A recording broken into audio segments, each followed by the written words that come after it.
Olá, mais uma vez nós estamos entrando na tua casa com a tua permissão com o programa Palavra de Fé. Hoje nós vamos falar de um tema muito interessante, até bem picante até, é como controlar a nossa língua. E algo interessante porque se nós não controlar a nossa língua, ela na verdade vai nos controlar.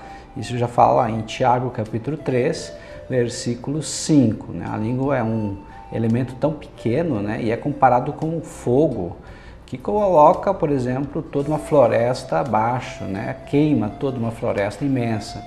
Ela é comparada também com um leme, então pequeno instrumento, mas governa, controla, comanda um navio imenso também. Então, hoje eu gostaria que você tivesse muita atenção, porque é um tema de suma importância. Talvez um dos temas mais importantes que já foi falado até agora. Mas por que, pastor, esse tema é tão importante? Porque se você não controlar a tua língua, você pode perder grandes amigos. Se você não controlar a tua língua, você pode perder o amor da tua vida. Se você não controlar a tua língua, você pode perder um grande emprego e ascensão funcional. Se você não controlar a tua língua, você vai perder teus irmãos. Quem sabe você é cristão, você pode perder inclusive ministérios. Então nós precisamos compreender a necessidade de controlar a língua. Eu quero contar uma historinha para você poder compreender bem essa questão da língua, a importância de nós controlar esse elemento tão pequeno, mas que pode colocar todo o nosso corpo, inclusive no inferno, assim que a palavra do Senhor também nos diz. Havia uma mulher, uma senhora, já de uma certa idade, e veio habitar ao lado dela, ser vizinha dela, uma jovem senhora, jovem, casada, muito bonita, muito inteligente e com atitudes. Então essa mulher chamou a atenção da vizinhança, chamou a atenção de todos que tinha por perto. Ela é uma pessoa com expressão, uma pessoa de posição, de posicionamento bem firme e muito delicada, É muito bonita no seu trato, na forma de falar e sempre com muitas amizades. E essa senhora, ela começou a ficar com muitos ciúmes dessa nova vizinha. E o marido uma vez comentou, olha, essa nossa vizinha realmente é muito bonita, é muito simpática, muito atraente. E quanto mais o marido falava, mais os outros vizinhos falavam, mais ela tinha ciúmes dessa vizinha. E ela começou a ficar muito intrigada, mas tem que ter algum defeito, não pode ser perfeita. Ela deve estar cometendo alguma coisa escondida, quem sabe. Um dia, essa senhora passando por um prostíbulo, por uma casa de mulheres, viu a sua vizinha, jovem vizinha, entrando dentro dessa casa. E ela ficou feliz, porque pensou, olha, quem sabe ela tem esse dinheiro, tem esses recursos materiais, porque ela é prostituta, deve ser uma prostituta muito grafina, E já começou a pensar e começou a analisar a vida dela, e ela começou a falar para as vizinhas, para os amigos, para os seus parentes, e na verdade todo o bairro já estava sabendo que aquela vizinha nova deveria ser uma prostituta, porque entrou dentro de uma casa de prostituição. Passa-se mais um tempo, aquela jovem senhora ficou sabendo. E ela falou daí para uma amiga dela também, que residia na mesma rua, olha, eu tenho uma irmã mais nova do que eu tenho até vergonha de falar, mas essa minha irmã, ela trabalha naquela casa de prostituição. E uma vez por semana eu vou nessa casa para conversar com ela, para trocar algumas ideias, para ajudá-la, para dar um conforto. E também, como eu sou cristã, eu vou levar a palavra de Deus para minha irmã e levo também a palavra de Deus para aquelas jovens que estão lá. Quando a vizinha descobriu isso, ela ficou assim muito perturbada, né? Porque ela já tinha pré-julgado, e o pior ainda que pré-julgar, ela não só pré-julgou, mas também começou a espalhar para toda a vizinhança algo que ela não sabia, que é algo que ela não conhecia direito. E isso fez com que ela ficasse assim realmente muito frustrada, né? Com sentimento de culpa. Até que teve que chegar e se humilhar perante a vizinha e dizer, olha, por favor, me perdoa, eu errei. Então, essa história é simplesmente para a gente poder parar, pensar e refletir sobre o que nós muitas vezes vemos, nem sempre aquilo condiz com a realidade. Nós temos que sempre olhar os dois lados, procurar realmente verificar os fatos, se aquilo é verdade ou não, e nem sempre aquilo que aparenta realmente é. E principalmente nós não temos o direito de fazer juízo de valor em algo que nós não conhecemos com profundidade, principalmente sair espalhando, né? Isso é calúnia, isso é difamação, isso é um pecado também perante Deus. Nós temos que ter um cuidado com as nossas palavras, pois a boca fala do que está cheio o coração. Mateus capítulo 12, versículo 34. Ou seja, quando nós falamos muita bobagem, muita besteira, muita asneira, muita coisa negativa, é o sinal que o nosso coração está ocupado pensando naquilo. É o sinal que nós estamos alimentando aquilo. Então nós temos que parar, repensar muitas vezes sobre essa situação. Ou seja, por que eu estou falando muito sobre isso? Quem sabe eu estou tomando muita parte do meu tempo pensando, analisando e alimentando essas coisas. E se essas coisas não vão fazer bem para mim ou para o meu próximo, para que ficar alimentando? Então é algo que eu tenho que parar e repensar. Uma outra coisa interessante também é a questão da pá, é a questão da enxada.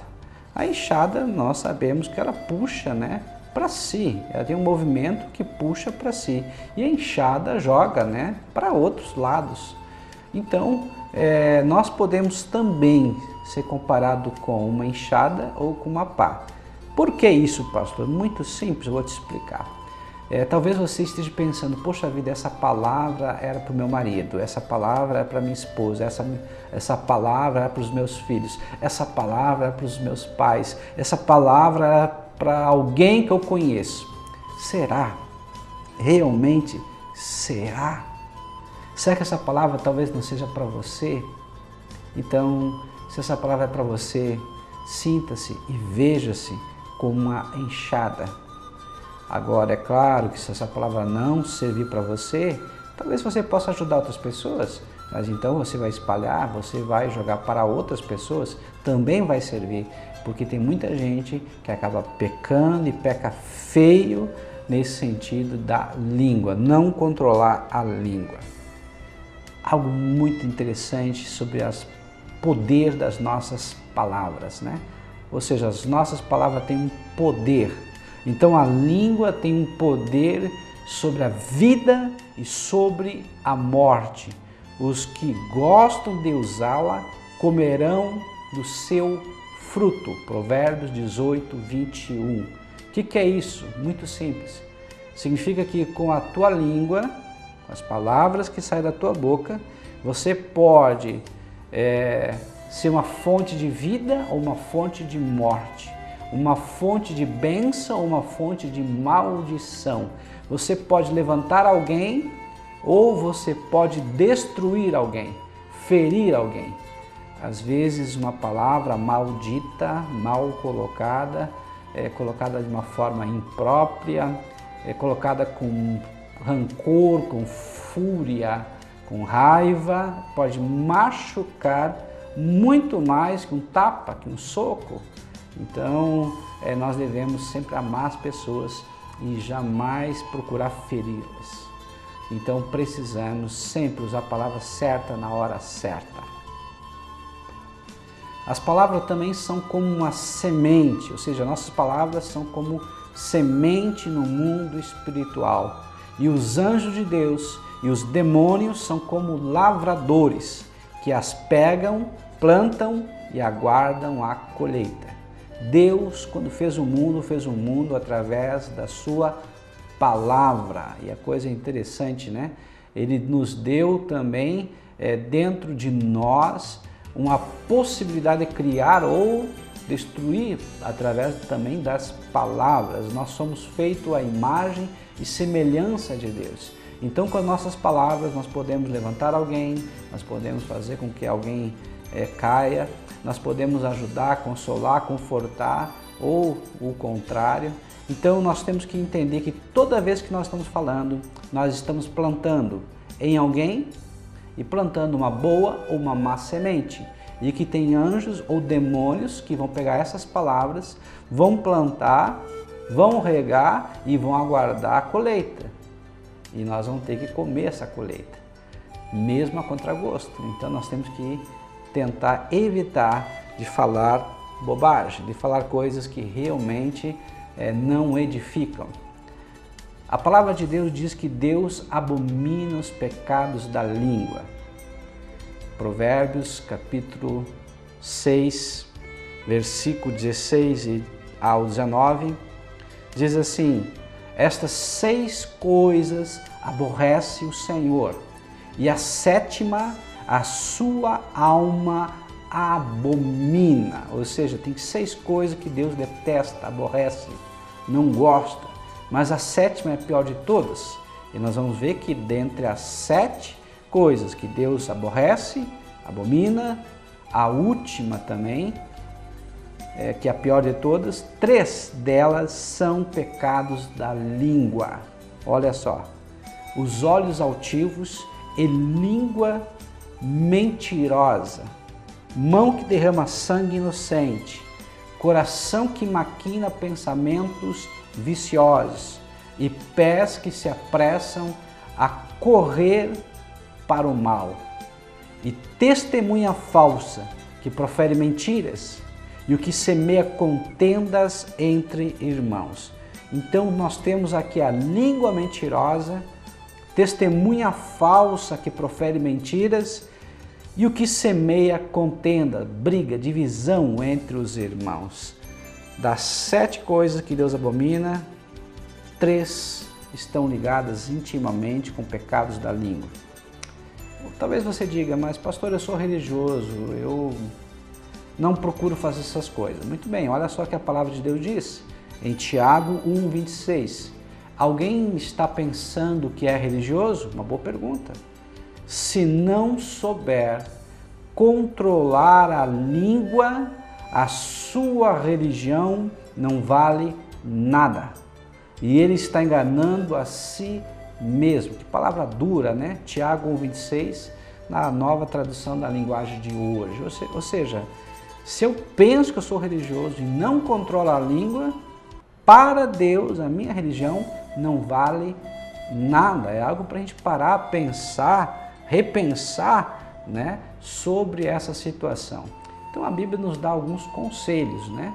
Vamos ficar aqui com o primeiro conselho e depois nós vamos para o intervalo. O primeiro conselho: fale menos. Ou seja, Provérbios 21:23 diz: você quer ficar sempre livre de problemas e sofrimentos?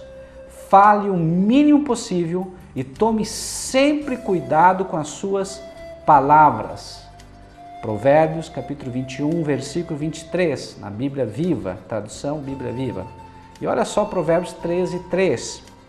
Quem toma cuidado com as suas palavras protege sua própria alma, porque quem vive falando tudo que pensa acaba arruinando sua própria vida.